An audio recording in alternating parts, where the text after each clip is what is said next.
So we know that there's a lot of different methods of preserving, and some of them we've already discussed, like your freezing, your canning.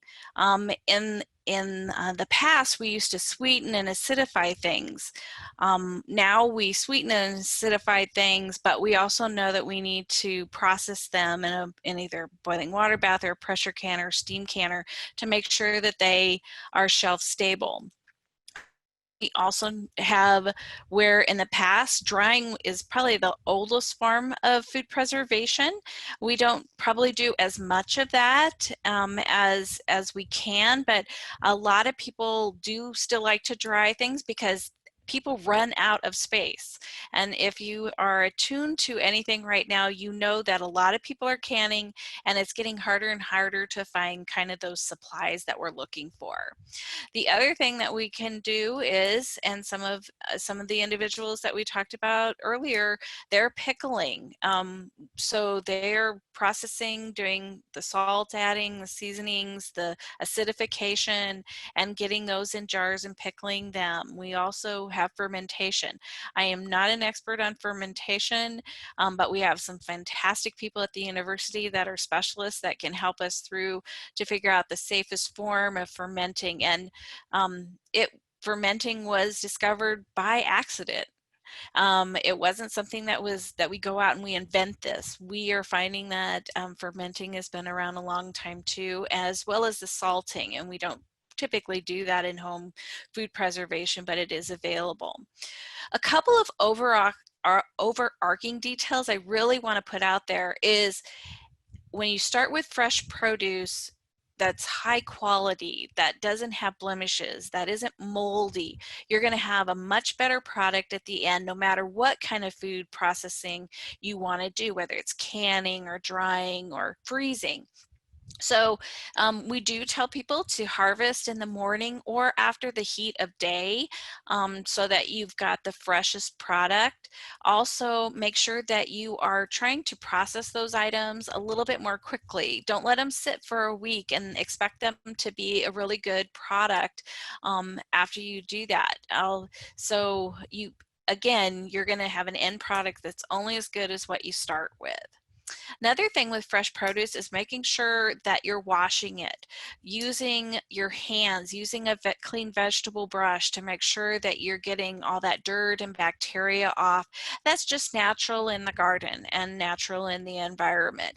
Like I said, I did green beans last week. We mulch, we use grass mulching clippings in our garden, and so I'm always in there trying to clean all that out and everything and get it so that I can get everything clean off of it. And it's tedious, but it is something that you really need to do when you're starting to clean your produce. We also had the beginning of the summer some social media things that we needed to tell people.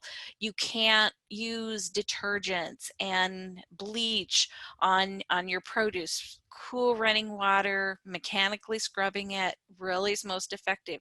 Vegetables and fruits have pores in them that absorb those chemicals, and if you're not willing to sit down and, what I say is, drink a glass of that, why should I be putting that in my vegetables and consuming it later?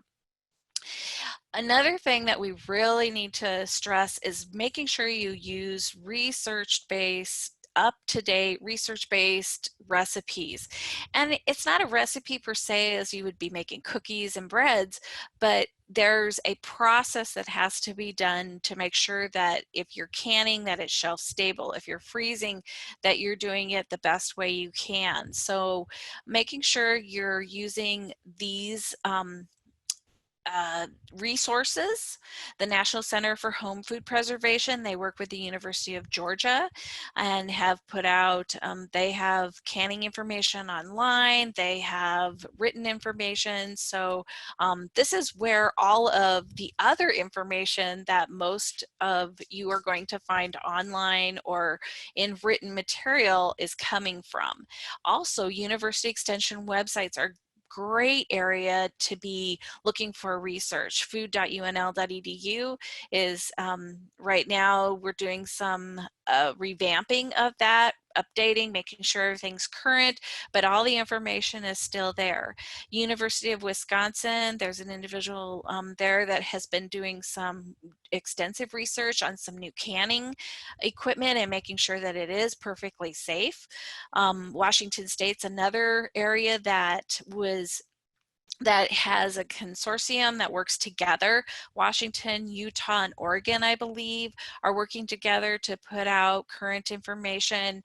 And they've actually been doing a little bit more research on some of those crops that University of Georgia hasn't been doing. So like the aronia berries and some of those other things that are, niche crops that a lot of people are growing. We need to find out, are they safe to consume? Are they safe to can? What is it that we can do? And kind of that grandfather of Penn State University, always they put out good quality information. They do nice research also. I'd be remiss if I didn't actually say that using current technology that's university extension based is out there. I bring my iPad into the kitchen a lot. I use that. I have some apps that I use. There's a couple of canning apps that if you're interested, you can go to either the Oregon State University app or Colorado State University app and download those. And instead of trying to go through all the paper, you click on your product and it gives you information on how to freeze it, how to can it, how to dry it. Just gives you all those different things that we want on our smartphones. So you're not tied to just paper copies anymore. You can do these things on your smartphone. And again, they're taking that information and just delivering it a little bit differently. That's coming from the USDA. Some of the different things that you're going to need, you need obviously kitchen items. When I blanched my corn over the weekend, I needed a big pot. I mean, not this tiny little thing that I can put, a little bit of serving into. We need big pots. You're going to need your cutting boards, peelers, colanders, all those different kitchen items. So if you're not a big cook, you're going to find that you still need to get some of those items so that you can make sure you're processing that food. Also containers. These are all freezer pictures, but there's a reason why I put these in here. Freezer containers. We always get a lot of calls. Why do I get freezer burn on my my vegetables or fruits? Well, because we come to find out that they're not using accurate or adequate containers. So freezer containers are meant to keep air from going in and out. The plastic bags are also the resealable bags are freezer bags. So not using the snack bags or the sandwich bags. They don't protect that investment that you've made. And you can actually use mason jars with 2-piece lids to freeze things in. I like those, especially this picture here that has some of those berries that you've quick frozen and put those into those jars, and they are really easy to take out and consume. Also, you want to make sure you have appropriate canners. Like I said, there's been some research on the steam canner, and the steam canner is actually the one in the bottom right-hand corner as you're looking at it. The problem with the steam canner, though, is the steam canner, when it was put out with instructions, aren't necessarily accurate. So University of Wisconsin put together really nice information on how to use a steam canner and how to make sure that you're using it correctly and that you're processing foods so that they are shelf stable and such. The boiling water bath or boiling water canner, excuse me, I shouldn't call it a bath. People take that too literally.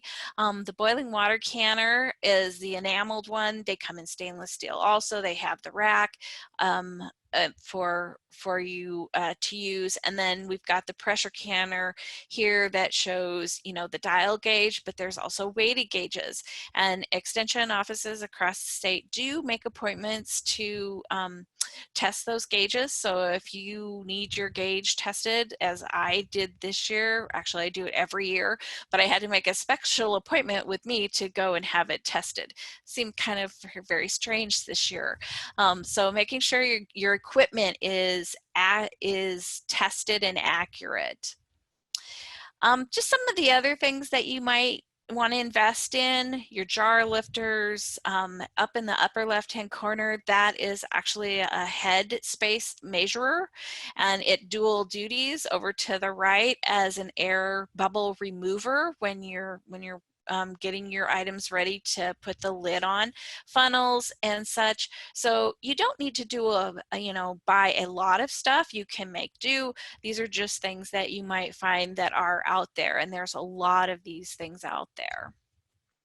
So let's transition into canning. We know that canning destroys microorganisms that may be present in the food, and we need to heat them to a high enough temperature to destroy those microorganisms like yeasts and molds.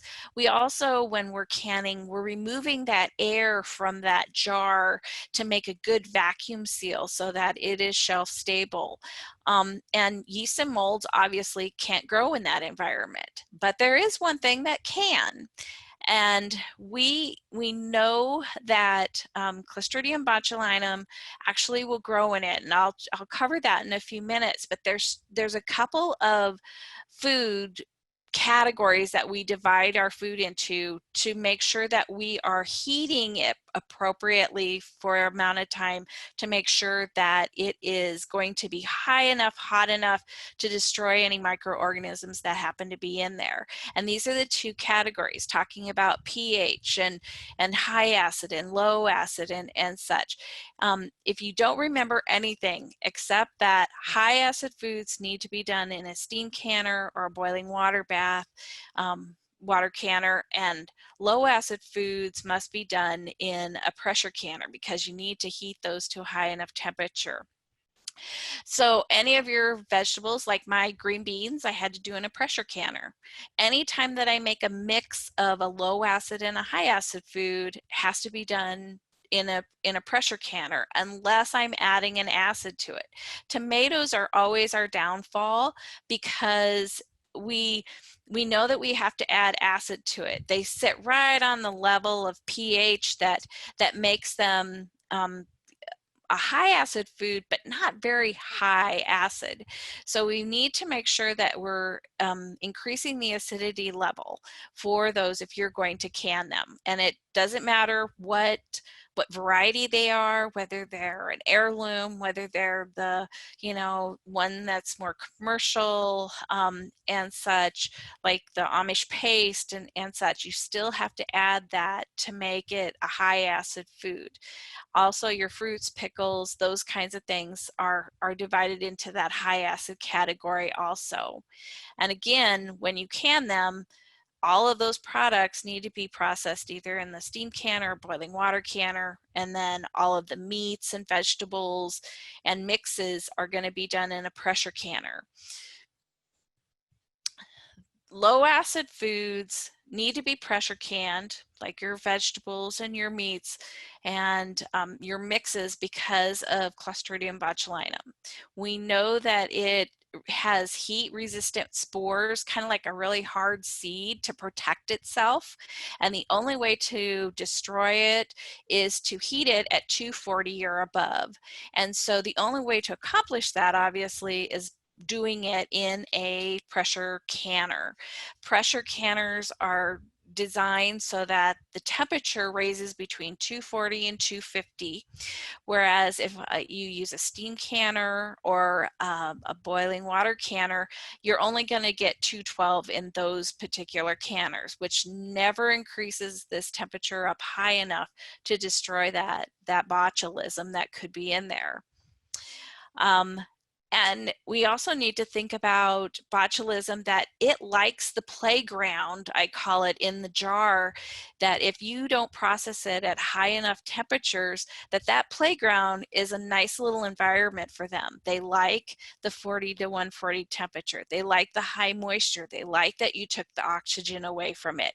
And so if it's in that jar, it can actually form those toxin producing cells and germinate and actually, unfortunately, we do see deaths that occur because of Clostridium botulinum in home canned goods that are not done appropriately. And we really want to make sure that they are done appropriately so that you can enjoy those labors of, you know, the summer and later on in your from your garden. Other things, you know, how other ways we might be able to prevent botulism besides making sure that we are destroying them at high enough temperature is we can actually take a low acid food and put acid in it to raise the acidity, like your pickles, beets. Like John showed earlier, he has, you know, the yellow beets that he pickled. Well, if he had wanted to can those beets just plain without increasing the acidity level, he would have had to do those in a pressure canner. Whereas when you pickle them, you can do them in that boiling water canner or in the steam canner. So anytime that you are going to can something that doesn't have an acid added to it, you must do it in a pressure canner for those low acid foods again. We really, obviously, I'm trying to really hit home that labor kind of that information because we do have those outbreaks that can occur, and we really don't want that to happen. Again, there's 3 different kinds of canners. I showed those in the previous slide. The one thing about this I want to talk about just really quick is, you know, steam canners didn't have a lot of research done, but we have done a lot more. I actually purchased one. There are some very specific things that need to be done so that you do it appropriately and you handle it appropriately. But if you learn how to do it, it actually is pretty simple and such, and a lot less heavy than the boiling water canner and such. So different things about Canning 101. Also, you want to make sure again that you're using those accurate reputable sources, directions, up-to-date research information, recipes or procedures. Make sure that your canner, that when you use your pressure canner, your gasket is in good shape, that your gauge is tested yearly. And the reason I put down here is don't just beware of Granny's methods. I could have put beware of blogs or beware of Pinterest. A lot of times when you look at recipes that are out there and they don't credit a source where they got the canning information, I would be very leery of using it. Again, because not everything is research based, and if it's not research based, it could be harmful and make you very ill. So again, just be aware of using those most current recommendations through those sites that I gave you. Plus also there's Fresh Preserving, which is online, that you can use too, that gives accurate information. Also, when you can, no matter where you live, you have to be aware of what your altitude is. Altitude changes that temperature at which water boils. So remember when I said a boiling water canner boils at 212, well, that's only at sea level. So every time you move up in elevation, that water's boiling at a different temperature, which means that you have to adjust the time your product is in that canner to adjust for the lower temperatures that water is boiling at. Also, pressure changes. When you're processing in a pressure canner, as your altitude increases, you have to increase the pressure in it to make sure that you're reaching a high enough temperature to kill CBOT. If in most charts, Anytime I look at a recipe and I say, okay, what is the elevation that they've used here? Typically, if it doesn't already say that it's at, 3,000 to 6,000, I assume that it's at sea level, and I need to use a chart to readjust or add time or pressure in my canning process. So if you are looking at, recipes or processes that aren't telling you what the altitude is, that doesn't have the chart like I showed on the previous slide, you want to make sure that you're making that adjustment and such. So, and this actually came from Fresh Preserving. It is actually in on their website too. Processing times. Anytime you have product that doesn't meet the standards of safety, you're not going to find recipes for that. Or most of you have canned salsa before. You don't find quart jars of salsa being canned because there isn't tested recipes that are safe for you to can them. Pint-sized jars, very acceptable. Larger jars, not acceptable, because the amount of time that it takes to get the center coldest spot of that jar processed and heated, excuse me, it would destroy the product. It would be worthless to consume. So don't be surprised if you go looking for a recipe and you want to make sure, and you want it in a certain size jar. If you can't find it, just make double that not double the recipe, but make sure you put them in the accurate jar, the size of the jar. Also making sure that you're not canning something that you can't find any information on. I dare somebody to go out and find information on how to safely can pumpkin that's pureed. We can't can that because it's a very heavy, thick product. When you put that in the jar, it doesn't allow enough heat to penetrate through and heat to move around to make it safe to actually can that jar and get a good vacuum seal. So you will find that there are items without milk. Milk cannot be canned. Fats can't be canned. There's a few other things that you cannot process, but knowing why, it's because the heat won't penetrate enough to make it a safe vacuum seal process. Don't be confused by the road signs. Follow those directions. My husband laughs every time I can something. I sit down and I read through all the directions of what I'm canning, and I also read through all the directions of step by step using my canners, because there's little nuances that happen in that canner to make sure that you're doing it appropriately and doing it safely.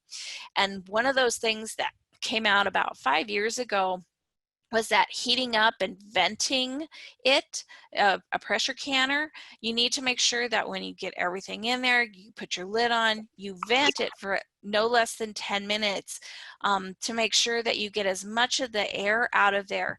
Air impedes the steam and the heat, and you don't want that to occur because you want that 240 to 250 to destroy that CBOT.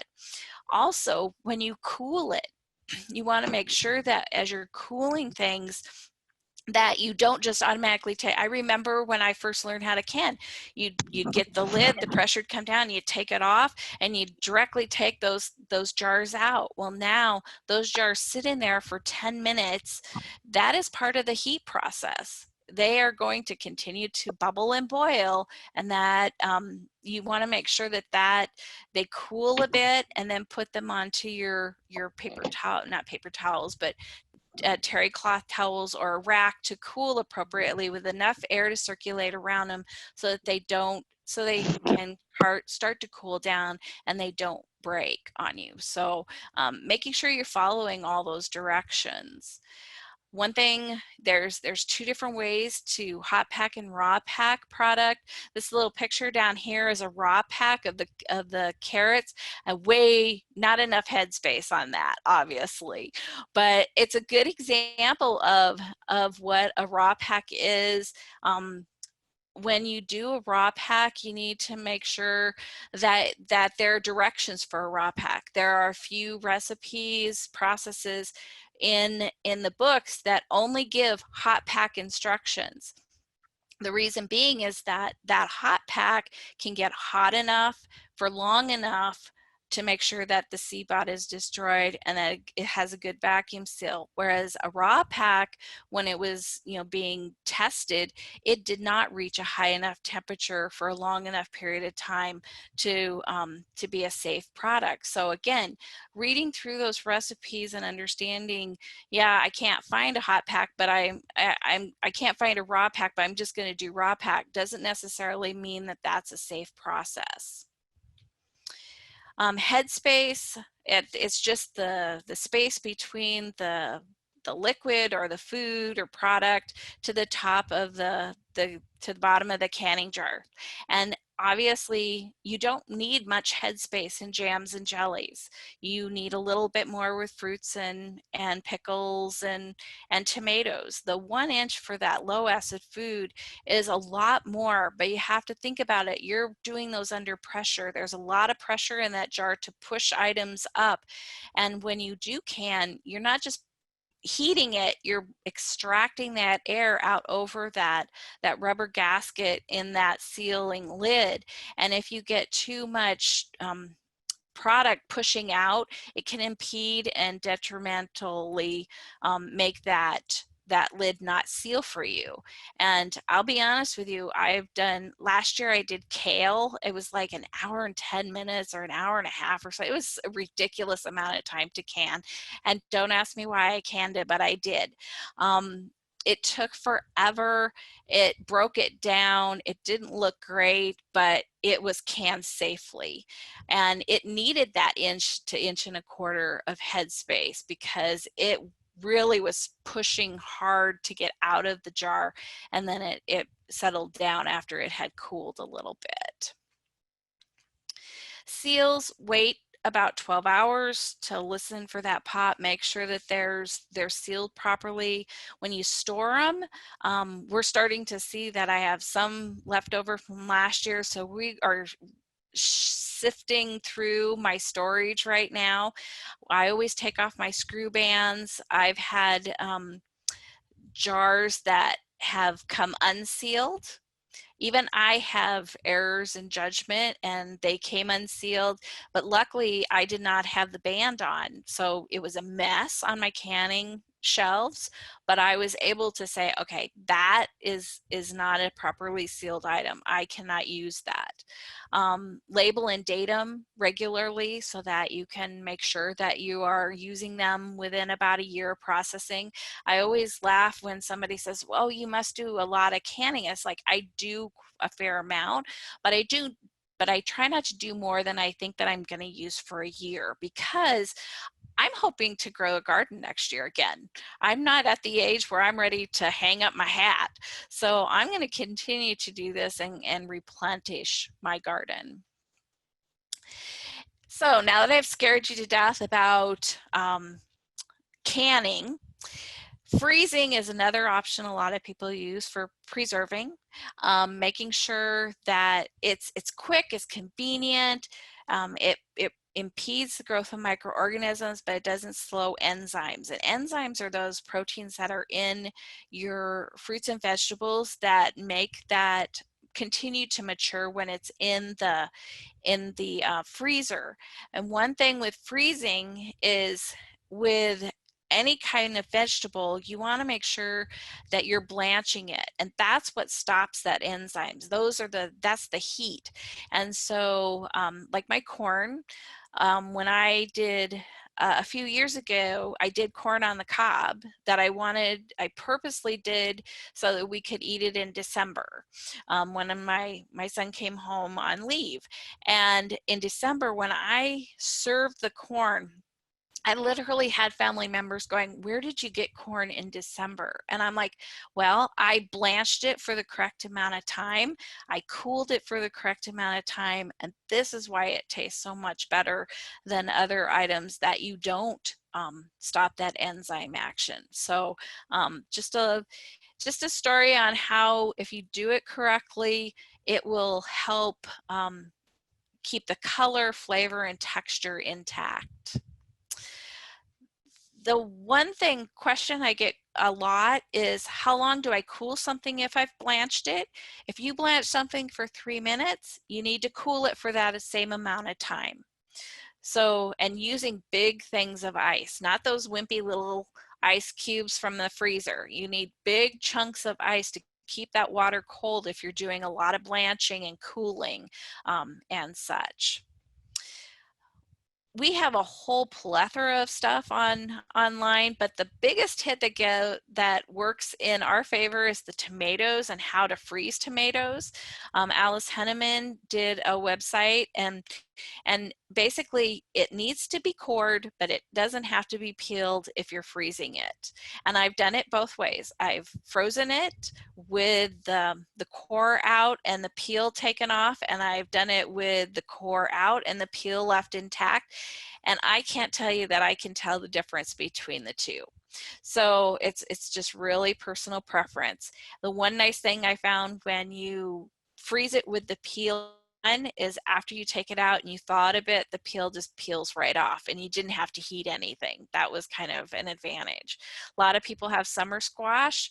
Yes, you should blanch your vegetables, but summer squash, if you're going to use them in baked goods and such, you just grate it and pack them into containers. You're not going to tell the texture's different with that summer squash. Peppers and onions, same kind of thing. You do not need to blanch it, even though you'll find in the books that it says to blanch it. The only time I blanch my peppers is if I know I'm going to use them for stuffed peppers because they're a really pretty pepper. They help retain that shape a little bit more in the end. And so I do blanch those. But if I'm just cutting them up for other items, I just cut them and put them in the freezer.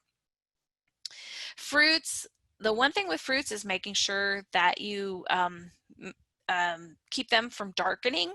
And so the 3 different ways you can do it here listed.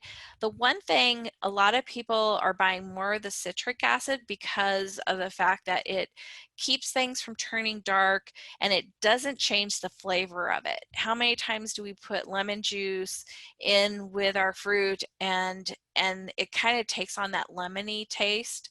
So making sure that you are not allowing that to happen, the citric acid or vitamin C is very acceptable. The steam blanching I use when I'm freezing apples for like apple pie, and I really want that pretty color and I really want to retain that shape so that my pie, inside of my pie, looks really nice and leveled. This is just different packs that you can do when you're freezing things. The dry and tray pack is really something that's, you know, taken off because you can put everything on a tray. The blueberries behind me and the raspberries and such, those were done this way. They are frozen on a solid tray, transferred to a container, and as you need a few, you just take them out.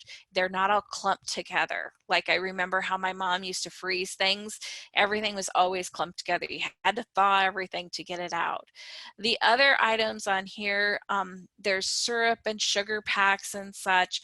If you're looking to decrease the amount of sugar and you really want that flavor to come out, using water, unsweetened juice is another way to retain the, bind up all those sugar crystals in the fruit and keep the shape, but not add a lot of sugar to it. And again, you can store those 8 to 12 months in the freezer, but right now we're getting to where we need to start putting them in. And the last thing I'm going to talk just really shortly about is dehydrating. We don't do a lot of dehydrating.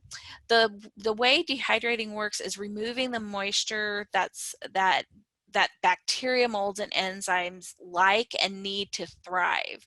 And so when we dehydrate, it works on the three principles. You have a low heat, you have dry air, and you have air circulation. Obviously, a dehydrator works great, but how many times have you dehydrated maybe your herbs, hanging them upside down to let them dry and then pulling them off the stems? That's dehydrating. You didn't need anything special. You just needed a little bit of time and a little bit of dry air, and there you got it. So again, dehydrating has a purpose. I like it when I dry things that are more fruits and then we put them into baked goods. That's my preference, but I have had a coworker that they dehydrated lots and lots of stuff because they were big hikers. And so when they went hiking, that's what they did. They dehydrated, so, and such.